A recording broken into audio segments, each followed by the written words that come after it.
to Moral Wake Up, a place where stories open your mind and heart. Simple messages, powerful meanings. Let's begin the journey. Moral Wake Up. In a quiet house, nestled between hills and mountains, there lived a woman. She got married later in life. Her husband was 10 years older than her and worked in a high position on a ship. She was a school teacher, not her dream profession. She had always dreamed of working in an office, wearing formal attire, and being in a structured work environment. But upon her mother's advice, she became a teacher. She had a sister and a brother. Through a family-arranged marriage, she married that man. Life went on peacefully. Her husband was a true animal lover. Their house had fish and birds. They had only one child, a daughter, who was a complete daddy's girl. One day, the woman went to a nearby house. The husband of a woman there had passed away. What she saw during the rituals deeply disturbed her. Bangles were broken, the bindi was wiped away, flowers were removed, and the woman was forced to wear white or dull clothes. Seeing all this, she thought, "What kind of nonsense is this? Is this how grief should be shown?" From that moment, she developed a strong dislike for such superstitious customs. Life went on, but one day, tragedy knocked on her door, too. A week before it happened, some of their birds and fish began dying, one by one. She couldn't understand why. A subtle fear lingered in her heart. Then came a sudden call.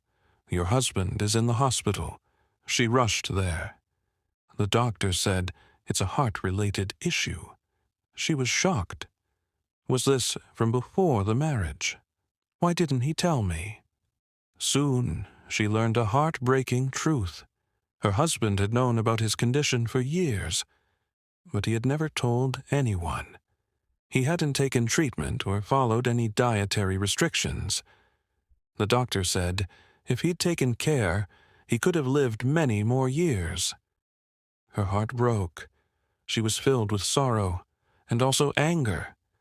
Why didn't he trust me? I was there. I would have done anything to save him. She wept. She felt like slapping him, but he was gone. His body was brought home for the final rituals. Family members arrived. They were ready to follow all the traditional mourning practices. But the woman stood firm. He hid his health issue from me. It hurts deeply. But now I have to stay strong, not just for myself, but for our daughter, she thought. She turned to her sister and said, "I don't want any of these superstitious rituals done to me." Her bangles were not broken. Her bindi was not wiped off. She didn't wear white. That day, she bathed, wore a simple brown salwar kameez, and sat with her daughter. That moment marked the beginning of a new chapter in her life. Time passed. One day, while crossing the road at a signal, a police officer called out to her. "I know you. I also know about your husband's passing," he said. He continued, "My sister's husband also passed away. Our family insisted on following those old superstitious customs. But we said no. That no, we could say it only because of you. You were our inspiration." Her eyes welled up, not with sorrow, but with tears of strength.